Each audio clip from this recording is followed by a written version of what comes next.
Rico Nardone. I'm the director of the Seatuck Environmental Association. On behalf of our board, our staff, and our volunteers, many of whom are here today, it's my pleasure to welcome you to the Suffolk County Environmental Center here at the beautiful and historic Scully Estate. We're here to discuss a threat, a dark cloud that's hanging over Long Island, or perhaps more accurately, gathering underfoot, in the form of billions of ticks that live in our forests and fields, and increasingly in our parks, our playgrounds, and our backyards. They carry pathogens that cause serious diseases that threaten all of us on Long Island. And unfortunately, the cloud is darkening. It's getting worse, not better. There's new ticks that have moved onto Long Island, the Lone Star tick, for example, over the past decade, and new diseases that are being identified.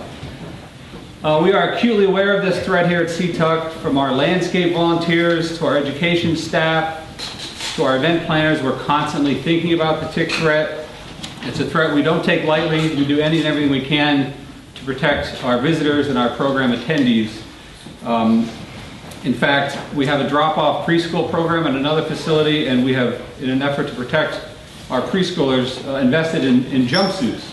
That's how seriously we take the threat. They all wear these during the heart of the tick season to make sure they can continue to enjoy the outdoors and enjoy the benefits and pleasures of being in nature. The new administration has proposed draconian cuts to science across the federal government, from the Environmental Protection Agency to the National Oceanic and Atmospheric Administration. Science is squarely on the chopping block. If enacted, these impacts from these cuts would be felt far and wide. Certainly here on Long Island, just the proposed cuts, the EPA alone would be devastating. Seatuck has identified a list of just 10 ways that Long Island would be impacted by these cuts. We have a sheet out front for anybody who's interested, including the potential loss of the 3 national estuary programs that touch Long Island. Another very troubling aspect of these cuts is the impact to the basic human health research that's being done at the National Institutes of Health and the Centers for Disease Control. These agencies fund research into a host of public health issues, not the least of which is the threat that I mentioned, the threat from tick-borne diseases, an issue that hits particularly close to home here on Long Island. For those of us involved in conservation, these proposed cuts are disheartening. They're an outgrowth of an effort that has been building over the past few years, first with the anti-climate science campaign, and more recently with an effort to disparage any and all science, it seems. This war against science is not new, of course. It goes back at least to Darwin and certainly before that. But now it has a real champion, or at least a sympathizer, in the White House, and the proposed budget cuts make clear the war has become more than just talk. Thankfully, we have champions of our own on the side of science. We're fortunate here in New York to have representatives who understand the importance of science and who are fiercely opposing these cuts. None has been a stronger champion and a leading voice on this subject than Seatuck's guest today. It is my honor and great pleasure to introduce Senator Kirsten Gillibrand. Thank you.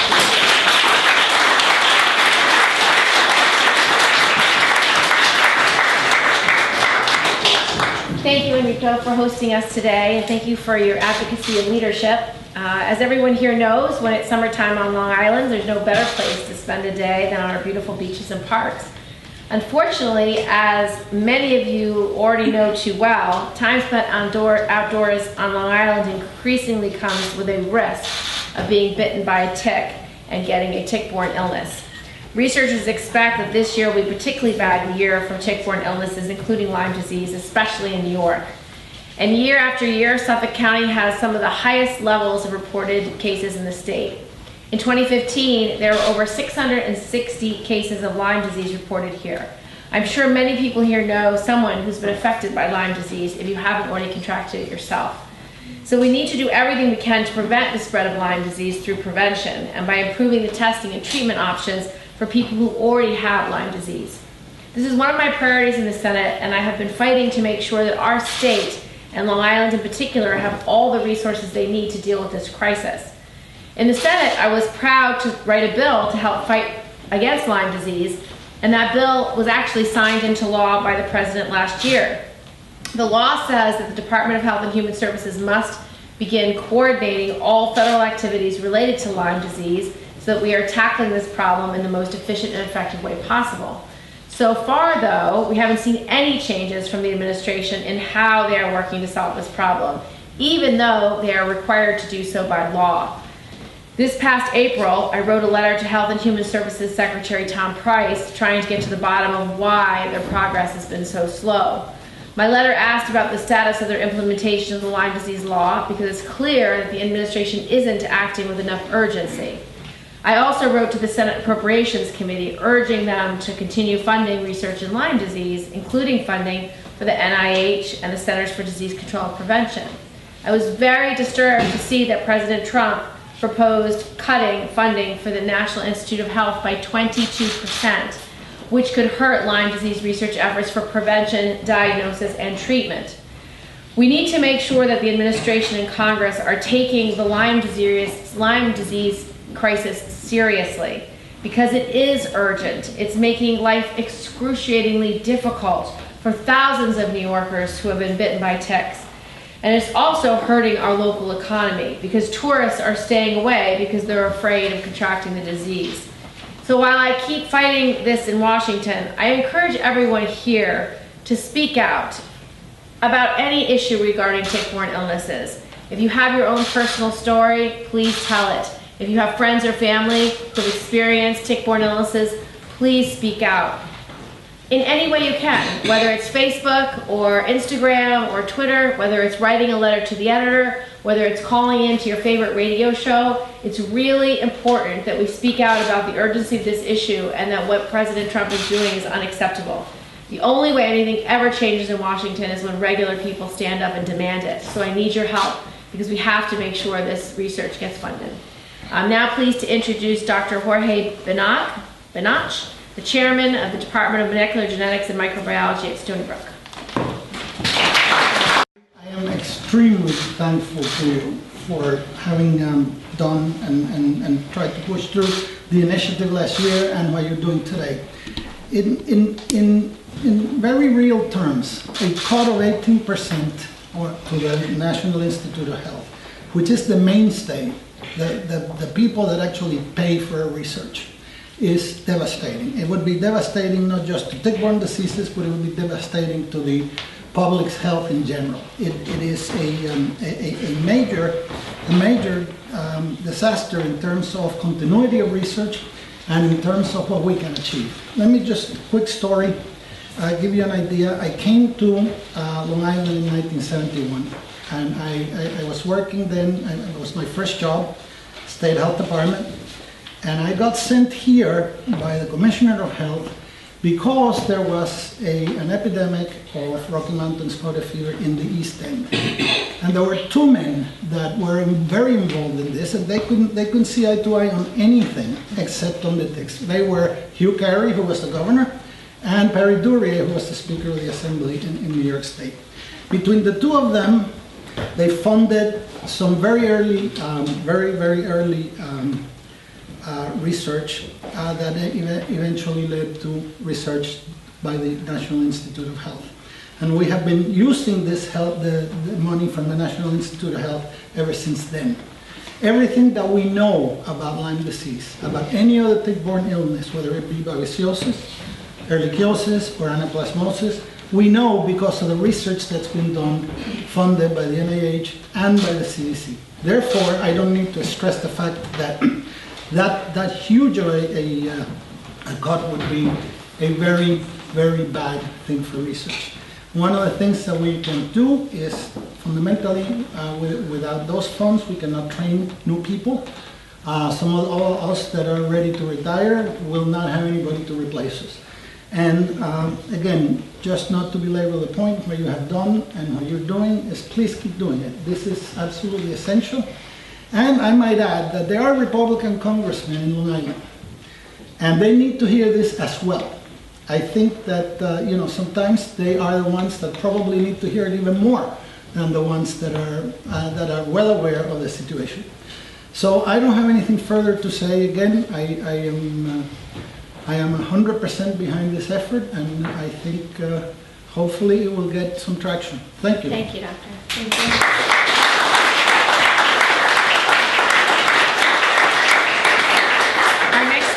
Dr. Jody Gangloff Kaufman.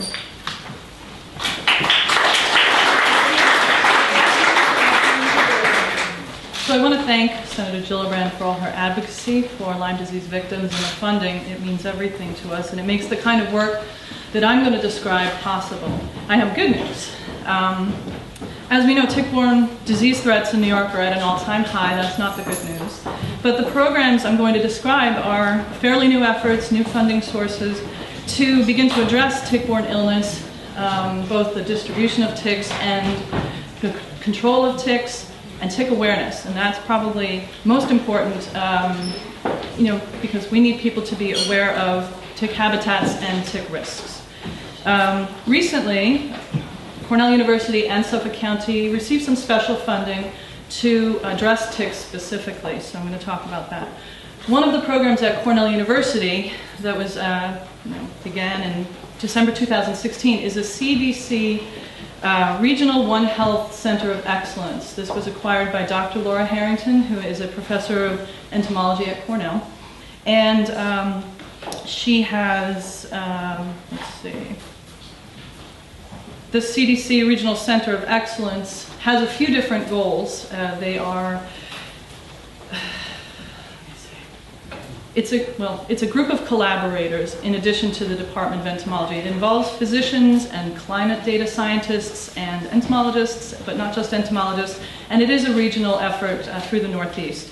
The key goals of the center are, first of all, to train a large group of master's level public health entomologists who are then ready to go out into the workforce to help municipalities, to be hired by companies and by governments to seek solutions for disease promoted by arthropods, not just ticks but also mosquitoes. Another goal is to build effective communities of practice for vector-borne disease surveillance and response and prevention. And another one is to conduct applied research to find solutions for tick management. In addition to that statewide, region-wide effort, locally here in Suffolk County, the Cornell Cooperative Extension Program has been doing a lot of work. In fact, they do a lot with very little resources. And the three folks at Cornell Cooperative Extension who do education have done 25 educational events since 2015, educating hundreds of people, and then also appearing on television to educate another 2.9 million people. So that's really good impact that we are trying to do and trying to have. They developed an app for iPhone and Android platforms called Tick Click, which is something that anyone can download for free, and they can cross-check the ticks that they find on their bodies and see what their risk is. So that's a useful tool. And they're testing various products. And I'm going to move on to Suffolk County Department of Health, who has they have a new entomologist there. And one of the major things that he is doing is tick distribution. He's looking at tick distribution in Suffolk County to see where the Lyme disease carrying ticks are and where the other ones are and where ticks are not very common. They're also helping landscapers and property managers and things with guidance on tick management. And finally, to my program, I work for the New York State Integrated Pest Management Program, and that's at Cornell. We'll be receiving state funding soon through Senator Serino, State Senator Sue Serino, and we will be magnifying the Suffolk County efforts of holding educational events all over the state to look at tick distribution around the state and to raise awareness of New Yorkers of ticks. So as you can see, these projects that I described, they kind of overlap. Our personnel and our efforts overlap, and our resources will be shared with one another and outside of the region. Through sharing this information and coordinating our research efforts, we magnify the effect of our programs. But none of this could be possible without the kind of support that comes from Congress and comes from the Senate and comes from the state even. So I have to thank you again very much for your advocacy for Lyme disease research and outreach. Thank you. Thank you.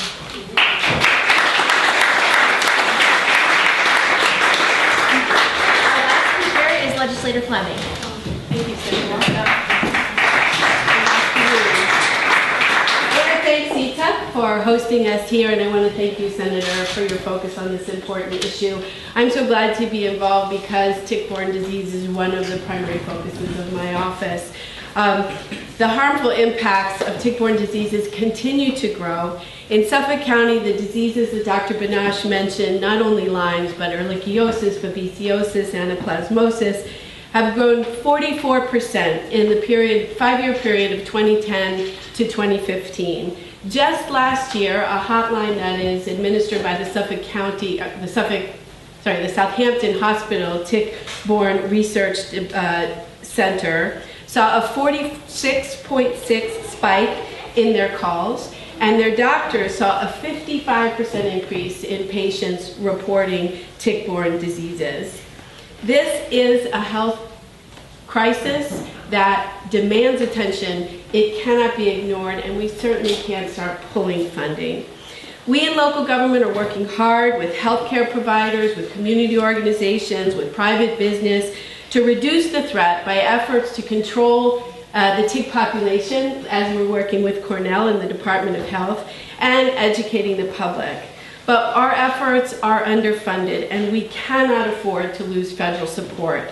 We must rely on federal efforts to develop diagnostic tools and prevention measures like vaccines that are being developed, especially at Stony Brook University and Rutgers University, that are funded by NIH and CDC, conducting research and education. We can't do it alone, and we rely on these larger efforts. In this way, we in New York and on Long Island can serve as leaders in this devastating circumstance in reversing the increasingly devastating economic and quality of life issues that come from this public health crisis. I am in complete and total support, as are the many people who work with us, including Cornell and Stony Brook, Seatuck. For your efforts, Senator, we cannot lose this funding. It is a problem that's getting worse, and I very much appreciate your allowing me to be part of this. Thank you.